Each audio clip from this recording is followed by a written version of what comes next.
Hey,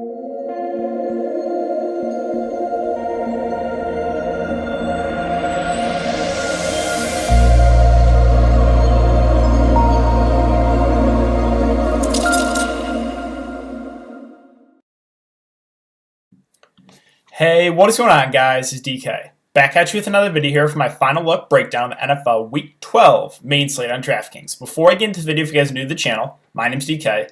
I make daily videos breaking down NBA, NFL, PGA, and esports daily fantasy sports slates. I want to thank you guys again for all support. It is greatly appreciated on the videos, the live streams, as well as on Twitter. The easiest way to support me, since all the content is free, is to leave a like button on the video, subscribe to the channel if you haven't already, and hit the notification bell so you know when I upload videos when they go live. Also, if you guys cannot watch the YouTube videos, I do upload an Apple Podcast. The link is in the description below, which is the DK DFS show.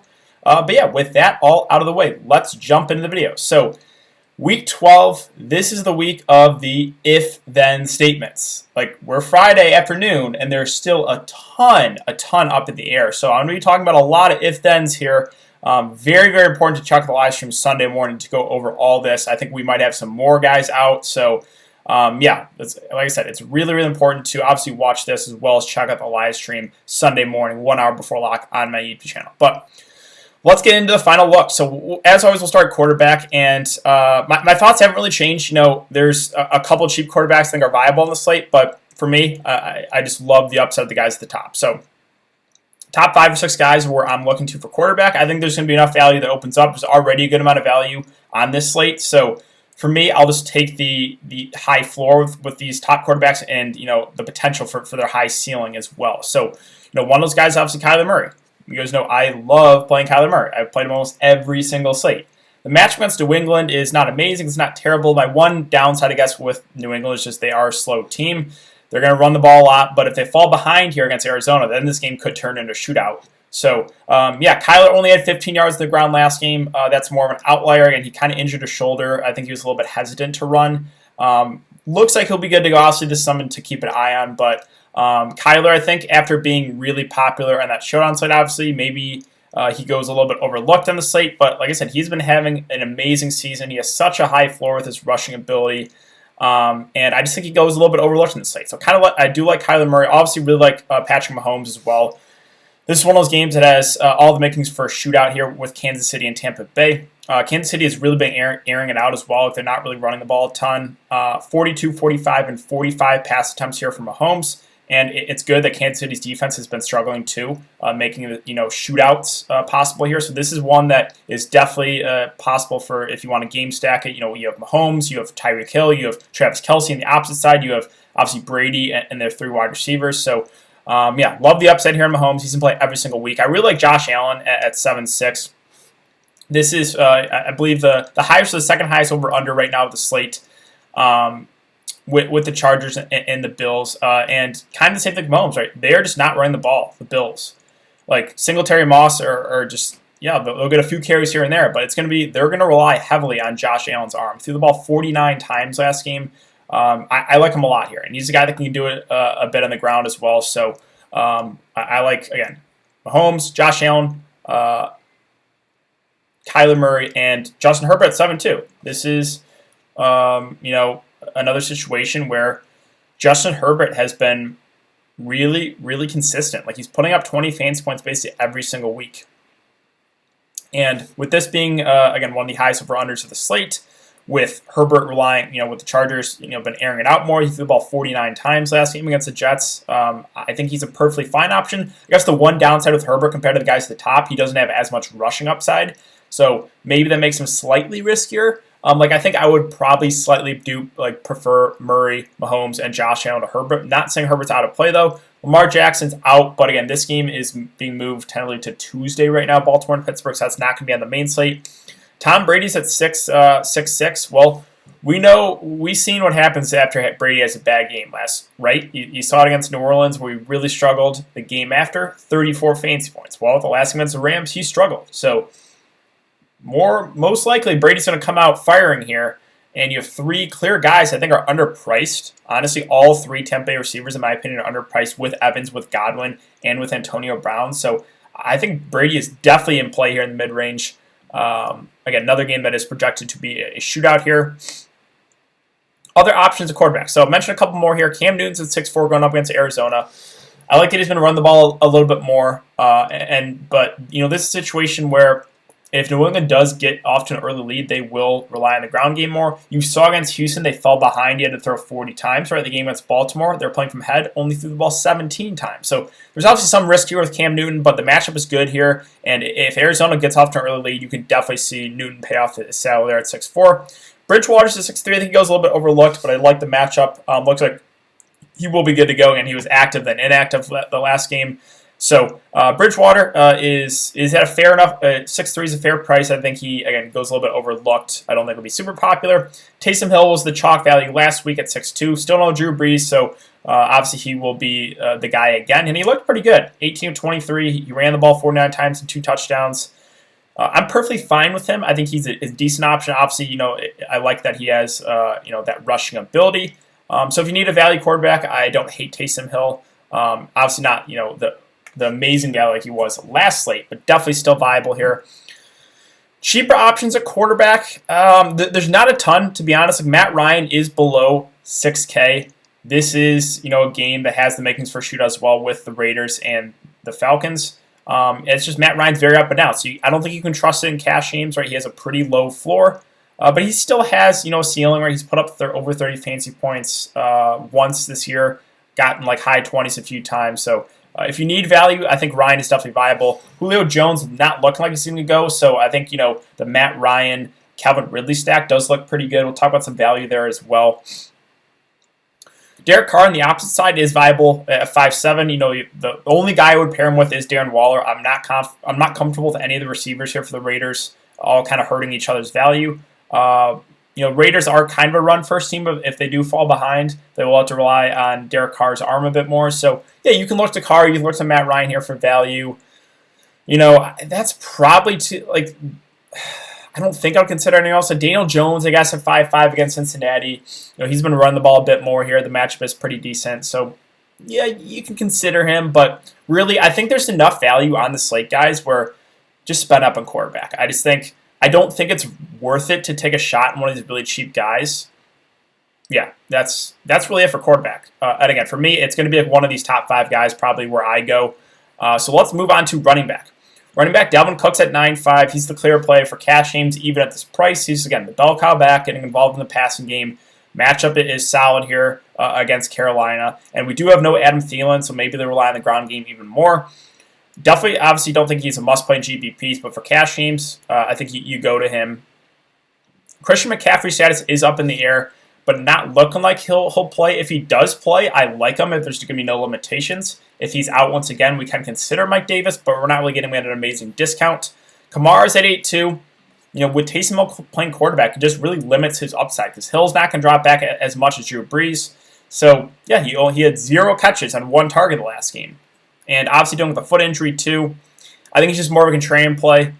His upside is a lot higher when Drew Brees is playing quarterback. Derrick Henry, if you played him last week, he got bailed out because of overtime, and he's touchdown dependent, and he had that 30, 40-yard touchdown in overtime to bail people out. I think he's someone that I'm not going to go to.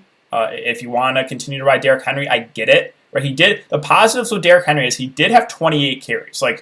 His snaps are going down, his workload was going down until that last game we had 28 carries. It's just, you kind of need him to score a touchdown. If he doesn't score a touchdown, most likely not going to get you there. So that's the risk with Derrick Henry. Josh Jacobs at 7.2. The matchup is good, but this price is getting up there too. He's kind of like the same thing as Derrick Henry. He's not going to be involved a ton in the passing game. So if he doesn't have these touchdowns, like he's had 4 touchdowns last 3 games, if he doesn't have a touchdown, his floor is pretty low. With Chubb and Kareem Hunt, the matchup is good. This is the game they're probably playing from ahead. So I could see going to one of these guys in GPPs. Probably still can't do it in cash games because, again, with Chubb, downside, no involvement in the pass game. With Hunt, with Chubb there, just kind of hurts his upside. So if I was going to take a shot at one of these guys, I guess it probably would be Hunt for cheaper. But both are playable in GPPs. I don't think you can go there in cash. Davis at 6.9 against Minnesota. Again, the matchup's decent. Did have 19 carries that last game, but yeah, it's just I would have wished if he was a little bit cheaper. So I think he's more of a contrarian option. Clyde Edwards-Helaire at 6.4 did look good last game. Did have 2 touchdowns, but Le'Veon actually still did have 8 carries. It just Kansas City's not running the ball a ton, so not overly excited about that. Again, Pittsburgh, Baltimore is not the main slate. Austin Eckler, this is still something to monitor. He has a chance to play. We'll see. If he does play and is not going to be limited, he's probably one of my favorite plays of the day at 6-1. If he's out, we can look to Keelan Ballage, who's also questionable. So that's something to, again, we'll have to keep an eye on. With Jones versus Fournette, I told you guys, right? You just cannot trust this. People went to Ronald Jones in that showdown slate. I argued against it. I was like, hey, man, like they're just going to go with the hot hand. And if Jones struggles, they will go Fournette. If they fall behind us, they go Fournette. 10 carries, 24 yards. So if you want to take a dart throw on him in GPPs, fine. But it just there's no way I'm going to get to him for single entry.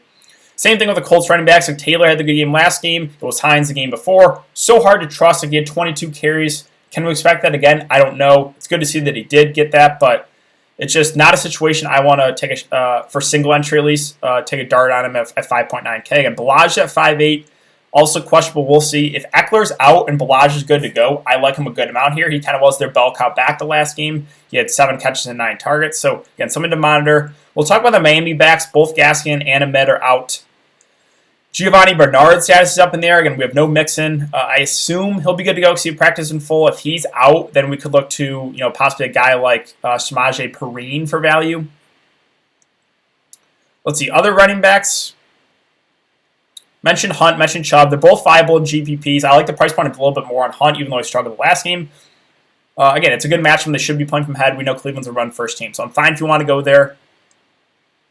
Todd Gurley is looking like he might not go here. He's missed the last 3 practices. This is actually pretty big news. If he can't go, I assume it's going to be Brian Hill that steps up. And if Hill's going to be the number 1 guy here at min-price running back at 4K in this type of matchup, yeah, I like him a good amount. So Brian Hill could be one of the better value plays of the slate here if Todd Gurley is out. So again, that's another situation. Got to keep an eye on a lot of if-then statements this week. Other running backs, again, Ahmed out, Gaskin still out. We'll talk about some value there in a sec. The San Francisco running backs, I don't want to mess with it. It's just too hard to trust in a bad matchup there as well. James White actually does intrigue me at 4.5. No Burkhead. He's going to be their clear passing down running back. He had 6 catches, 9 targets last week. This game they're probably playing from behind. So obviously you can't go there in cash games. So I think you can consider him here in GPPs. And then let's talk about where are they at? Miami. So no Gaskin, no Ahmed. I assume Burita is going to be the guy, but don't know that for certain. So if Burita is going to be their workhorse back, obviously he's going to be one of the best value plays of the day. But still have Washington. They have Laird. They have a couple other guys they can use. So not fully confident in this. Again, this is another situation we'll have to keep an eye on going into Sunday. And let's see, was there anything else I wanted to mention here for running back?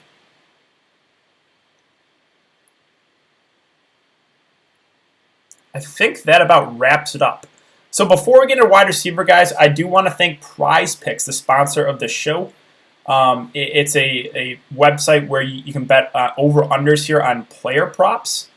So you can win up to 10x your money here for prize pools. They have a bunch of different ways you can go. You can do, I think it's 2. If you get 2 right, you 3x your money. If you get all 3 right, you 5x your money. If you get all 4 right, you 10x your money.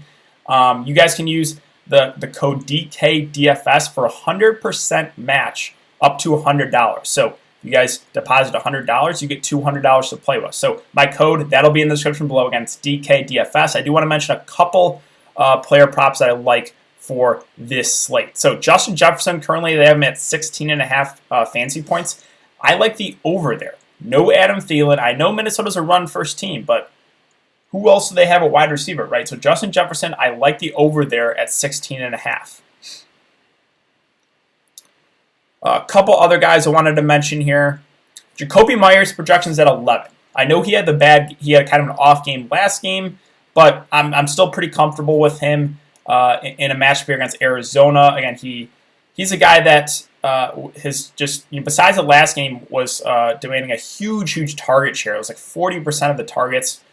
So I like the over there on Jacoby Myers at 11. And then lastly, Denzel Mims is at 9.5. I also like the over there. I know he's hasn't had really a breakout game yet, but he's got the talent. He's running a ton of air yards, and this is a game that the Jets will probably be playing from behind. So I like the over on Mims. And I think I like the under here on Frank Gore. He's at 9.5. They're going to utilize probably 3 backs there. So I just, with Gord not having a ton of pass catching ability, I think I like the under there. So again, check out Prize Picks, guys. Code DKDFS, 100% match up to $100. So let's move on to wide receiver now. Wide receiver, well, we have Hopkins at the top at 8-1. I think he goes a bit overlooked. I think this Kyler DeAndre Hopkins stack is not going to be super popular this week, and I like it for GPPs for that reason, right? Anytime you can get this stack low owned, you got to take advantage of it. So, yeah, Hopkins had a subpar week in a really good matchup. I like the upside for him, and I think the ownership is going to be pretty low. So, like him as a GPP play. Keenan Allen's at 8K, 19 targets last game. Basically getting double-digit targets every single week. I'm not going to expect 16 catches for 145 yards and a touchdown. But, again, this is one of those games that you could definitely see a shootout here. And Allen is their clear guy. He has such a high floor. So even with the price hike, I think Keenan Allen still looks like a pretty solid play there. Tyreek Hill's at 7-8. He was averaging like 6 targets a game for like a long stretch. And then the last couple of games, 18 and 14 targets. That is really good. Probably not going to continue, but love Tyreek Hill's upside. He's just got that big play upside. He's had, 6 touchdowns in the last 4 games. So I don't think I can go there in cash games, but I do like his upside a lot for GPPs. I mean, you can do a clear stack there if you want to stack up Mahomes with Tyreek Hill and run it back to one of those Tampa Bay wide receivers. Definitely like that for a GPP build. Stephon Diggs at 7-6. We do have no John Brown. Pretty big news. I mean, he was already the number 1 guy, but maybe a couple more targets go his way. We'll talk about some value there as well for the Bills. But yeah, I do like Stephon Diggs a lot here. He's a clear guy you can pair with Josh Allen. Michael Thomas at 7-4. His status is up in the air. He actually had a pretty good game with Taysom Hill playing quarterback. I was a little bit surprised about that. Again, Hill looked good. At this price point, I think he does look like a decent option, but not someone I'm really prioritizing. I think I like the upside a little bit more, some of the guys above him. Now, Ridley's at 7-1. They have him listed with questionable the foot injury. I think he'll be good to go. We have Julio's status not looking great. So with Julio out, I really like Ridley here in this matchup.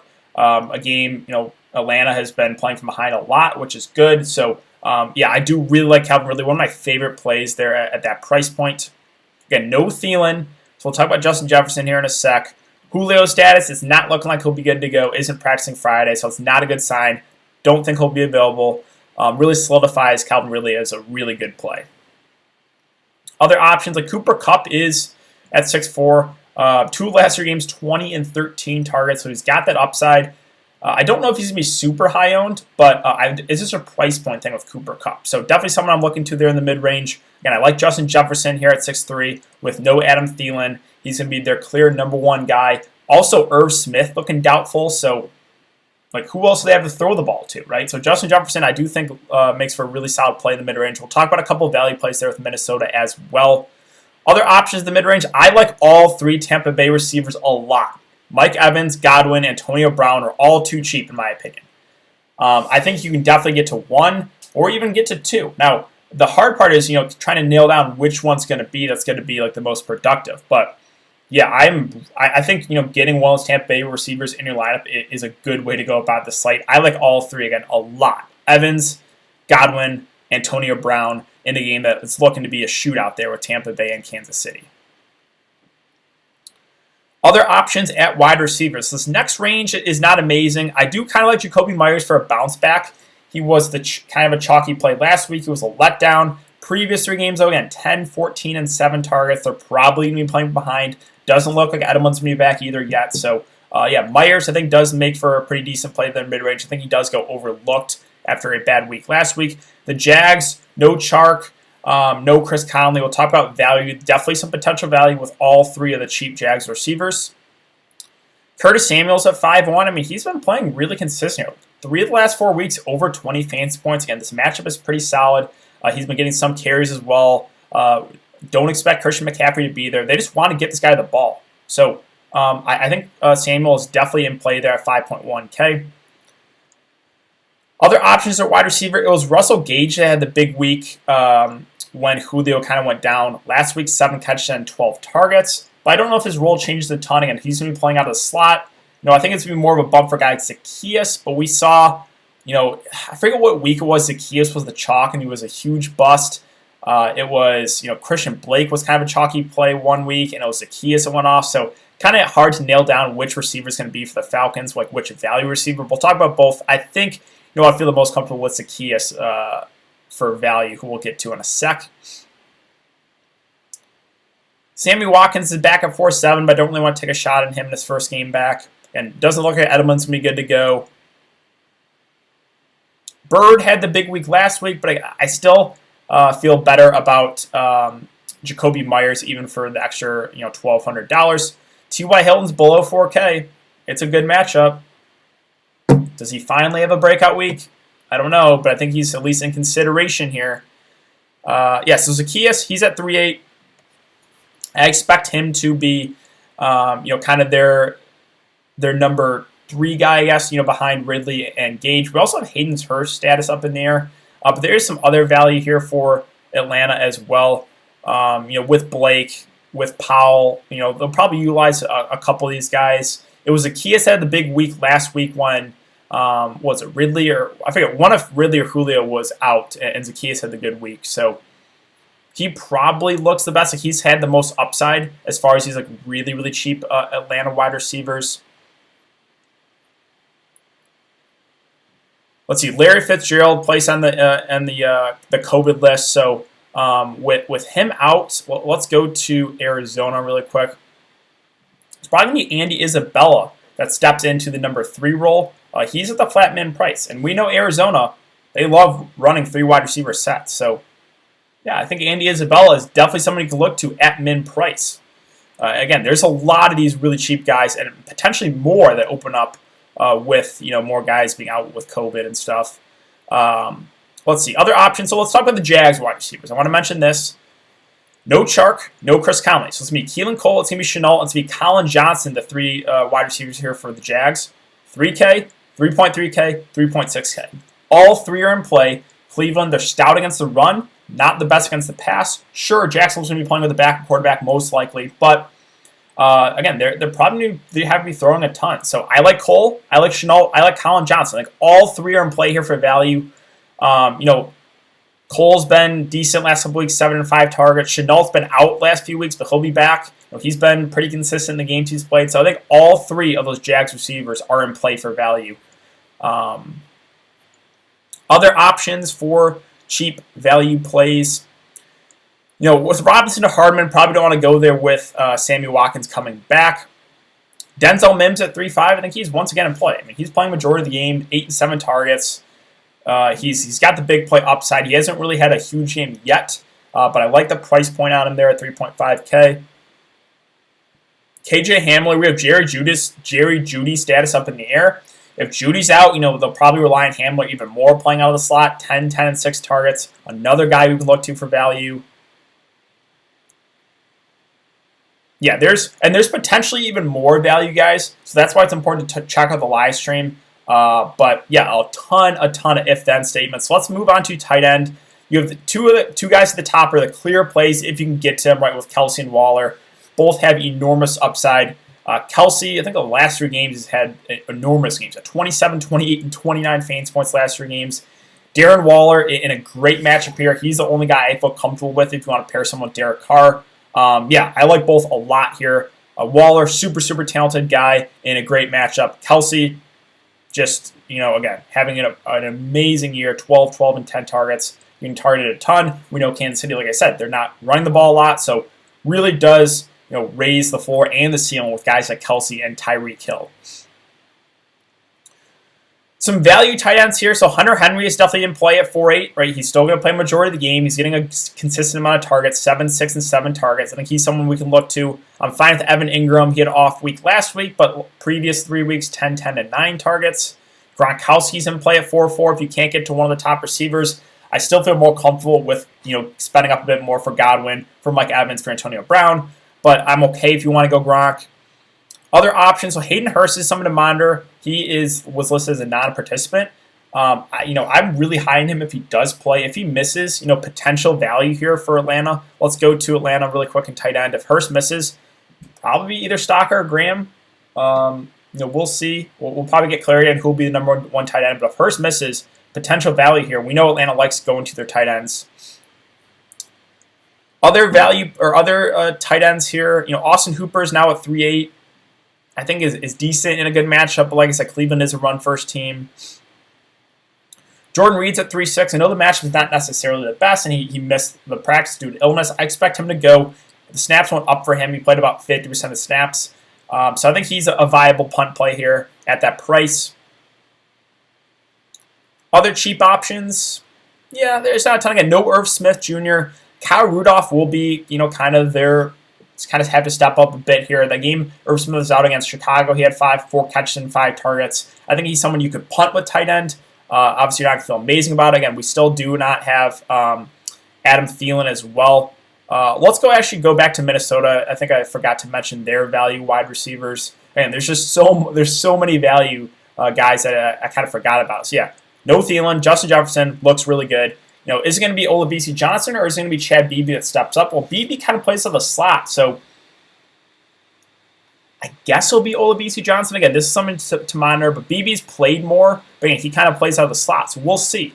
Potential value here, though, whether it be Olabisi or Chad Beebe that steps into the number 2 role there for Minnesota. So again, another situation to keep an eye on there going into Sunday morning. Yeah, back to tight end. Let's see, was there anyone else I wanted to mention here? I think that probably wraps it up.